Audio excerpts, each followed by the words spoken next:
We call our final timeout, and he still is not in the victory formation. Interesting. Oh, wow! What is he doing? He should be kneeing the ball. Instead, he probably should have just thrown a pick six. Third down and 13. He's still running the ball with Ezekiel Elliott, and Zeke is gone. And I don't know what my opponent is doing right now because I have no timeouts. We are down by 14 points, and he is going to score the touchdown here.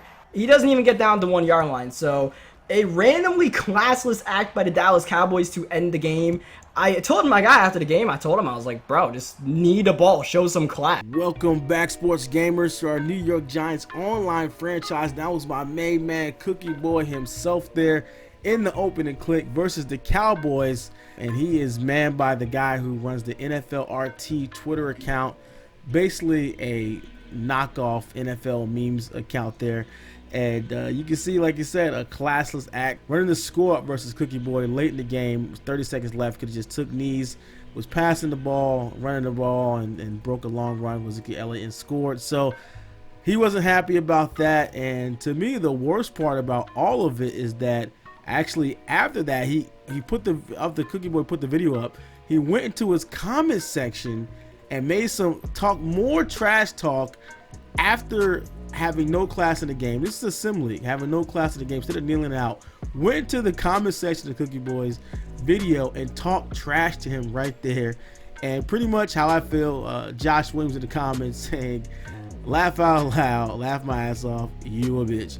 Pretty much how I feel about that. Cookie was hoping that was a fake account, but no, that was a real account. So my understanding, that he told me he apologized to him in the DMs for kind of being an a-hole running the score up, and then came back in the comment section and posted that insult to Cookie Boy. So it kind of shows you what kind of person he is. Pretty much a douchebag in the league. So what do we do to douchebags? Well, we're gonna see. Let's get right into this contest and see how this one turns out. As we get right into our week 9 matchup, the Dallas Cowboys versus our New York Giants. It should be a big game. We know every single game counts in the NFC East. Probably, maybe not even the best, or definitely one of the toughest divisions in the league. Maybe the top division in the league as Eli Manning comes out. Single back big early on versus the Cowboys front. Play action. The pressure's on. Eli just gets it off to Ingram. Makes a man miss, and he is off to the races. No one is going to catch one of the fastest, probably the fastest tight end in the league. Ingram, they come out. Giants going downfield early to Ingram. Big play, goes up 7-0. Dak Prescott, they're going off tackle to Zeke, and he's taken down by Ogletree for a 2-yard loss. And Giants like to send a little bit pressure, get some time to get the ball off. And looking right through the box there, as I said, Prescott, probably the best offensive line in the league, so gets a ton of time. Giants have to bring some pressure to get to rush him to throw his throws, or just make bad throws. But it's really tough. Standing behind that top off the line, the Giants really have to do something to make a difference. But look at the coverage there. Nice play. Breaks the tackle to his old tight end who thought he was washed up. Witten came down from the booth and came back on the field and caught a big first down there. 1st and 10. Dropping back, and big hit. Almost intercepted off the tip. Quick throw by Prescott to get that off. Has some pressure, and he's going to the toss to Zeke. And nice play right there. Getting off the block, and Peppers is up on the line of scrimmage. He's pressing them, and they're tinning him. Intercepted. Prescott got rushed and threw the pick. And I'm not sure anyone's going to catch Janoris on this one. Down the sidelines, Giants will go up 14-0. Janoris Jenkins runs in the pick six. Prescott was pressured on the heavy blitz, tossed it up. He came down with it, took it to the house. 14-0. Play action. Nice pass there. He might go. Carter's trying to chase him down, and look at the athleticism from the linebacker, able to run him down. A wide receiver to show the type of player that he is. He throws in the coverage, almost picked off there. And we know Lorenzo Carter is one of my favorite guys in the series. If you guys been following it, and to see him to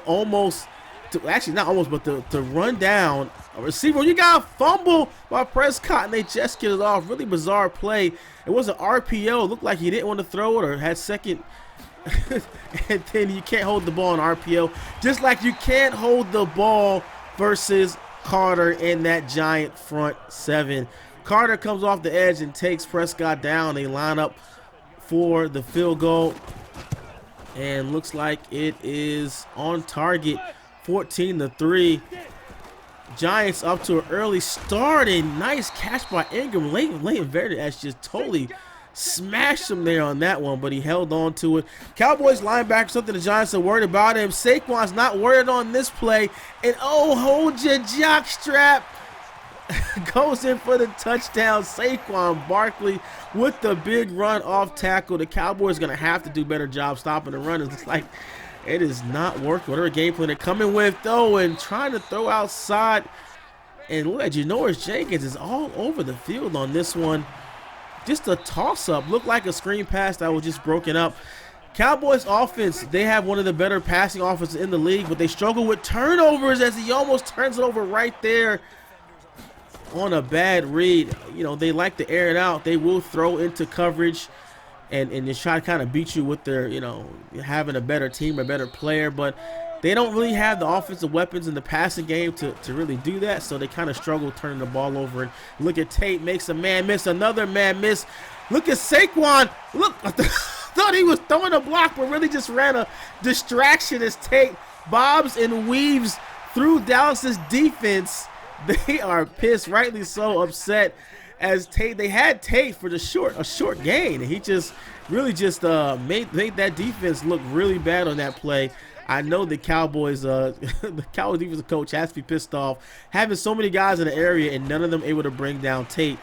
And on the passing game, and we finally get someone through, Lawrence. And it's great every week to see that young defensive line improving. And it's starting off, you know, they had the youth, but now they got some skills, some technique to go with that as they bring the pressure. And Jenkins brings them down for a tackle, stopping the Cowboys again.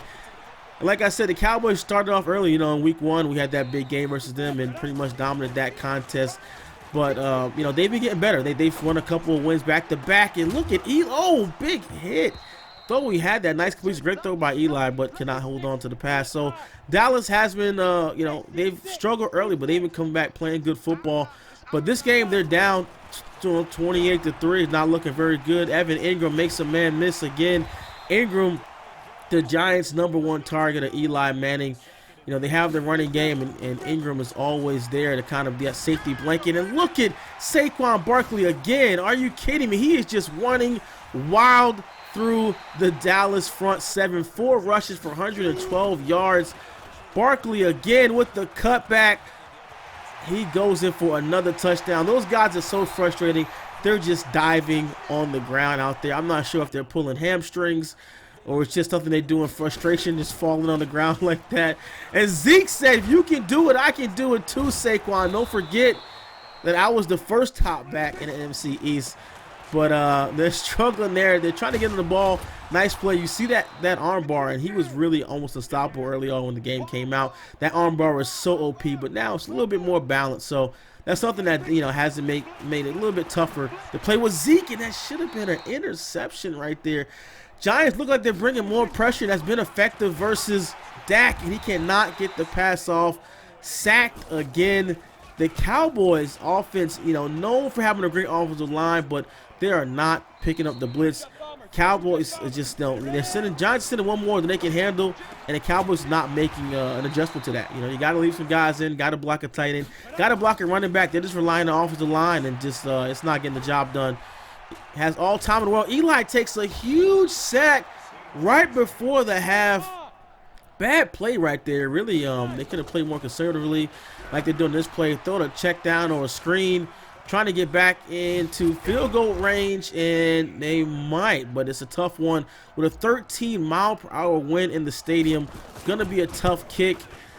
But it looks like it just sneaks in the upright. Great kick right there. So after halftime, third quarter, and the Dallas Cowboys have a lot of time to make up for being down 38-3, and they just throw it up, and that's almost caught. Almost comes down with that. But like I said earlier, that's what they like to do. They like to throw a lot of pass. They throw it up, kind of throw it in coverage, and kind of, you know, you got to click on. You got to make those plays, and We've been doing that so far, so we're playing good defense. 3rd and 8. Throws it quick, and that is just knocked down. Good play by Peppers on that one. That's why I like having Peppers kind of in the interior, working that nickelback slot or that sub linebacker. He makes plays on stuff like that the normal linebackers wouldn't make. Saquon Barkley back to the ground game. You know, Eli Manning Giants are not going to make any stupid plays or throw any interceptions. They don't. The last thing they want to do is turn the ball over and get the Cowboys back into the game. 3rd and 7. He got Ingram again over the top of the defense with that speed at tight end. He is a mismatch, absolute nightmare. 45-3. This game's gotten out of hand, and throws in the coverage, takes a big hit on that one. Peppers down in the box, kind of surveying, dropping, covering here and there, and he picks off another one.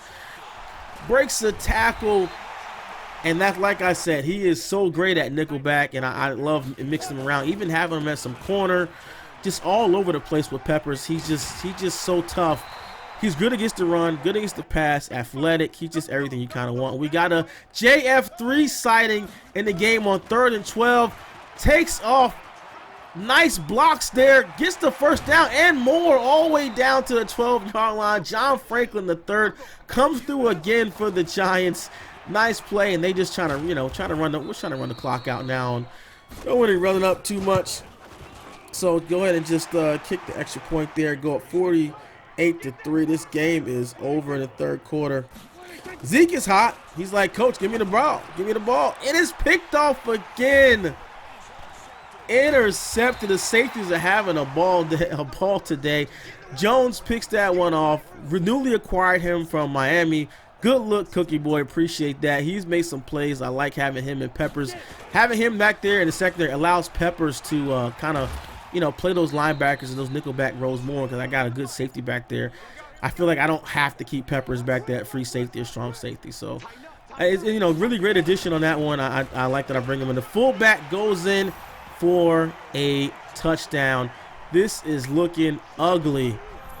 This is looking ugly right here. 55-3 for the Cowboys. Not looking good at all. And they're just going to chuck it up into coverage. And that's Jones again with his 2nd pick of the... Oh, wait. Hold on now. We get... Oh, wow. The rage quit. The rage quit by the Cowboys. Kind of shows the kind of person he is. Not surprised at all. Total domination on our side. And hey, all you can say is do better. Do better next time, man. Get good. All right, on to some more challenging things. Let's take a look at our roster. Players ready to negotiate. Let's see who we have up here. Corey Latimer. There was some folks in the comment section saying you need to re-sign Corey Latimer. I don't know. I mean, we have the emergence of our young rookie receiver. I mean, I just don't see what he brings to the table, Cody Latimer, that's that amazing. I mean, he's decent speed, okay catching. Like, I don't see, like, if I'm wrong, he has average, solid, everything about him is just average. Like, let me know what's so great about him that I would sign him over Corey Coleman. I mean, who's faster, younger. I mean, why would I mean, just look at the ratings. Like, he's the same or better in most categories. So, I mean, let me know if I'm wrong. Let me know in the comments what you guys think. Michael Thomas, he's done pretty good. And we did add a safety in that big trade last week. Eli Manning, I've decided we are not going to re-sign Eli Manning. Now, we're not ready to move on to Daniel Jones just yet. We're going to see. Eli has played good in spurts. He's played pretty bad in sometimes as well. But we're going to go ahead and right now make the decision. Withdraw the offer. No, Eli Manning will not be back next season. That's a big one right there. Marcus Golden, I'm going to see how he plays more. Grant Haley has been, the corners have been playing well. We're definitely, and yeah, there's no one else that really stands out for sure. I'm going to bring back, but Grant Haley, definitely. We want to sign him. We want to keep these corners together. Corners and D-line, we're going to develop them over time. We're gonna lock him up into a 5-year contract. Let's see if he signs. All right, we're gonna, he's not great now.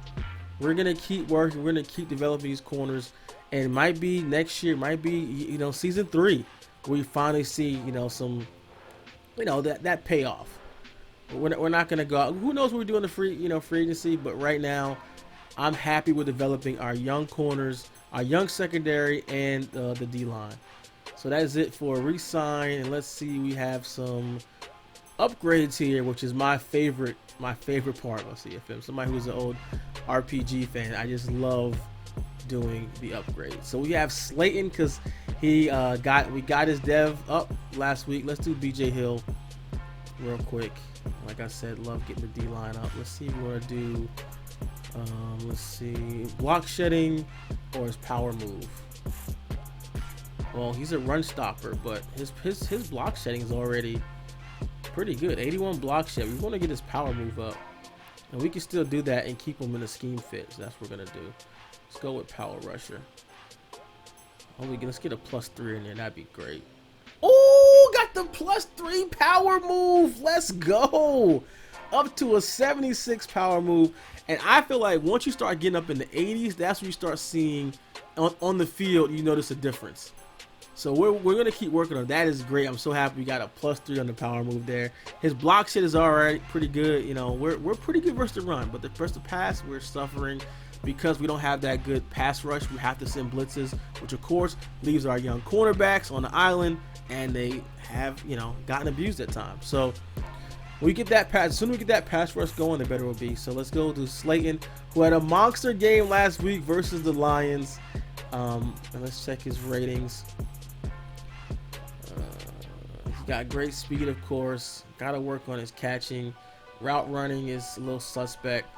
The way he is, and I want to use him on sweeps and all that, I'm thinking about what if we develop him more as, kind of a run after the catch guy, and like get his juke and spin, because he's got 79 juke. Maybe what if I use one of those as kind of a slot? Which one can you do? See, that's just route runner. Physical, catching traffic, route running, catching traffic. Let's go the first one. Let's go deep threat. The one thing I like about this one, you might get some speed in there. Route running, awareness. It's just catching traffic. You want to get his catch up though, because he's one short of a 80 catch. Definitely want to get his catch up. We're gonna do one with slot just to get catch. We got to get that 1 point catch. Hopefully we get that. All right, good. So we got an agility too. Got an agility and the catch there. So that is good. Catching 1, and we got his agility 86. Okay. All right, so we got the catching out. We're gonna do one more. Maybe we get lucky and deep threat and get a +1 speed. Let's see. Oh, we got a lot there. All right, so we got +1 agility, catching traffic, catching, meaning route running, and release. So all straight there.